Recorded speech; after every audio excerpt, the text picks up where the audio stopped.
गिबि गिबियावनो आंनि अननाय आरो सिबिनायखौ बयनिसिमबो खुलुमहरो। आंनि चेनेलनि नायगिरि गेदेरमा रायजो राजा बयखौबो आसा खालामो गाव गावनि बेसेन गोसा समखौ जेरावखि थाया दसे सम खोनासंलाङोबा गासिबो खाहानिखौ बुजिलांगोन, आंनि गोसो गोरबोआवबो गोजोननाय मोनगोन।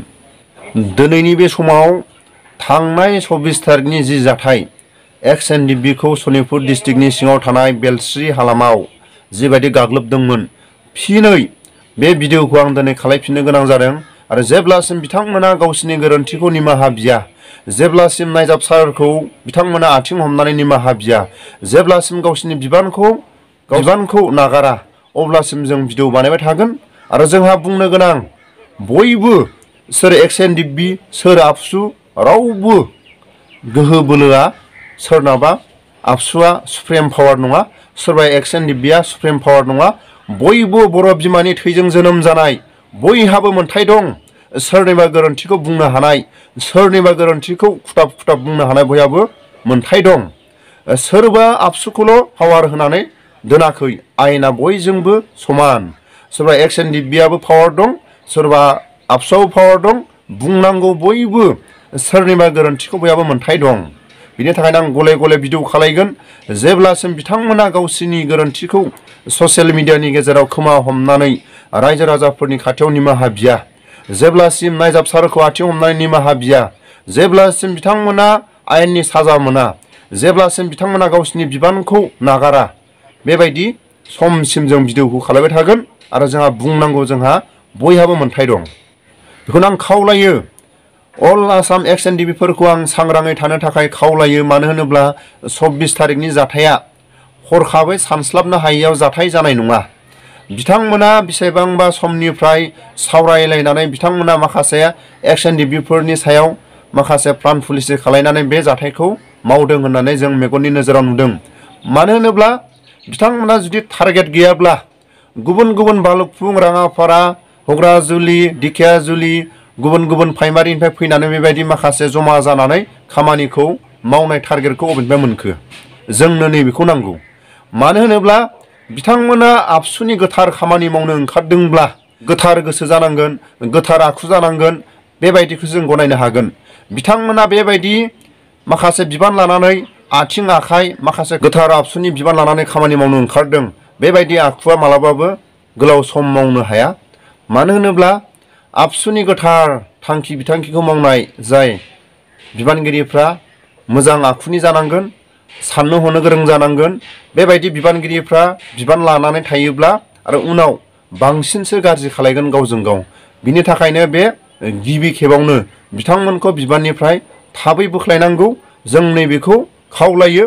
आरो थाबैनो बिथांमोना गावसिनि जिबायदि आखु, बे आखुखौ आबसुनि बे बिबानगिरि बिबानाव दा दिन्थि, नैबेखौ आं खावलायो। लोगोसे आं गेदेरमा रायजो राजानो आं फोरमायो, नार्सारियालि, राङापारा, बेलस्रि, दिखियाजुलि, हग्राजुलि, माजबाद, बेहाय NDB नि थै दं। माब्रै? जाय आबसुनि बिबानगिरिफ्रा बै समाव बैसोआ बेसेबांमोन नैबेखौ आं सोङो। दिखियाजुलि, बेलस्रि, राङापारा, भालुकफुं, हग्राजुलिनि बिबानगिरिफोरनाव आं सोङो, नोंथांमोना जेब्ला हादान खुलिदों बेबायदि समाव नोंथांमोननि बैसोआ बेसेबांमोन? बे हादान एलेकायाव NDB नि थै दं। NDB आ आलाय सिलाय बे हानि थाखाय दावहा नांनानै मुंख्लं जानो गोनां जादों। नोंथांमोना बे जायगायाव सनमानसो होनांगौ XNDB फोरखौ हानायमानि। मानो होनोब्ला सानसे समाव बे हानि थाखाय बेसेबांबा गावनि बिमा बिफा, गावनि जाथि खुरमा, गावनि हारिनि गेजेरनिफ्राय आलाय सिलाय थैजों आलाय सिलाय बाब्राब खुब्राब थैनो गोनां जादों। अबा बिसनाथ सारियालियानो होन, अबा राङापारायानो होन, अबा भालुकफुङानो होन, अबेबा बेलस्रियानो होन, अबेबा दिखियाजुलियानो होन, अबा हग्राजुलियानो होन, अबा माजबादानो होन, बेयाव NDB नि थै दं। NDB नि जायफोर XNDB फोरखौ सोरबा गेदेरमा रायजो राजा, सोरबा आबसुनि दैदेनगिरिफ्रा माखासे मान होनांगोन। नोंथांमोना जुदि बै समाव NDB आ जुदि बेहाय दावहा नांनानै गावनि आगोमा जिउखौ बाब्राब खुब्राब जुदि थैयामोनब्ला हयथ' बे बर' गामि हिसाबै नुजानाय नङामोन, नैबेखौ आं फोरमायो। बिनि थाखायनो आं खावलायो, जाय बिथांमोना आबसुनि बिबान लानानै बे जायगायाव आक्रमण खालायदों, बे जायगायाव जिबायदि जाथाय खालायदों, बेबायदिखौ नोंथांमोना सोंनानै नाय। नोंसिनि आइ आफा नोंसिनि आबौ आबैमोननाव सोंनानै नाय सानसे समाव बे हादान एलेकायाव एक्स-एन-डि-बिफोरनि जिउआ आलाय सिलाय आर्मि पुलिसजों थैनो गोनां जादों सोरबा रायजो राजाफ्राबो खस्थ' मोननो गोनां जादों बेबायदि माखासे जाथायखौ नोंथांमोना माखासे लेखा लिरनो गोरोङोबा जारिमिन लिर नैबेखौसो आं खावलायो नोंथांमोना एन-डि-बिफोरजों बा एक्स-एन-डि-बिफोरजों थेर फाथिनाङा नोंथांमोना जुदि जातिनि खामानि मावग्राथारबा एक्स-एन-डि-बिफोरनि जारिमिनखौ लिर दिखियाजुलिनि हादाननि काहानि लिर राङापारानि हादाननि काहानि लिर बेलस्रिनि हादाननि अबेबा हग्राजुलिनि अबेबा माजबाटनि अबेबा भालुकफुंनि अबेबा बिसनाथ सारियालिनि बेबायदि माखासे सथियानि माखासे नोंसोरो काहानि लिरनानै बिजाब दिहुन नैबेखौसो आं खावलायो सोर बिर जोहोलावफ्रा बेहाय आलाय सिलाय थैनो गोनां जादों नैबेखौ आं फोरमायो बिनि थाखायनो आं खावलायो बे एलेकायाव एन-डि-बिनि थै दं बिनि थाखायनो आं खावलायो मोनफ्रोमबो हादानाव एन-डि-बिनि थै दं बेखौनो आं खावलायो गले गले जोबथारनायाव आं फंसे बाथ्राखौ बुङो थाबैनो दिपेन बर'आ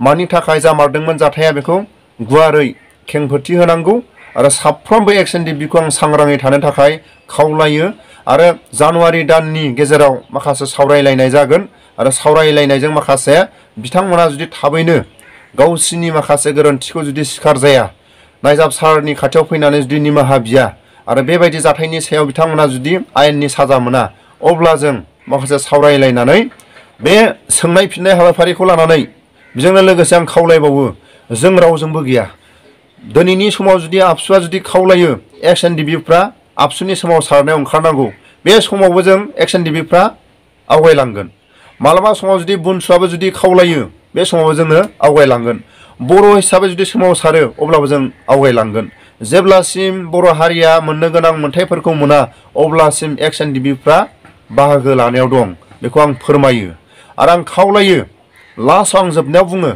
जेरैबायदि बर' हारिनि गेजेराव बेबायदि खनले आखुखौ आबसुनि मानसिफ्रा बेबायदि माखासे जाथायखौ लाबोबाय थानाङा बयबो रायजो राजाफ्रा सोरखौ सापर्ट खालायो रायजो राजाफोरनि सायाव जायो सोरबा एक्स-एन-डि-बिफ्रा बे सनितपुर डिस्ट्रिक्ट बा बिश्वनाथ डिस्ट्रिक्टआव गाबोननिफ्राय बुनसु जानांगौ होनबा रायजो राजायासो बेखौ डिसकास खालायगोन गाबोननिफ्राय आबसुआ जिरायनांगौ बा आबसुआ गाबोन आन्दालन खालायनांगौ बे रायजो राजाफोरनि सायाव सोरबा एक्स-एन-डि-बिया बुंबाबो जानाय नङा सोरबा बिबानखौ लानानै आबसुनि बिथांमोना गाबोननिफ्राय आन्दालनखौ खालायनांला बा जों खालायथारला होननानै बुंबाबो जानाय नङा रायजो राजाफोरनि नोजोराव थागोन रायजो राजाफ्रा डिसकास खालायगोन रायजो राजाफोरनि सायाव सनितपुर बिश्वनाथआव बुनसु सोयो सोआ बे रायजो राजाफोरनि सायाव एक्स-एन-डि-बिफोरखौ गले बेबायदि आखाइ होबाय थानाया मालाबाबो मोजां जायाखै बेनि थाखायनो आं खावलायो अल आसाम एक्स-एन-डि-बिफ्रा सांग्राङै थानो थाखाय आं खावलायो मानो होनोब्ला बिथांमोना हरखाबै सानस्लाबनो हायैयाव बे जाथाया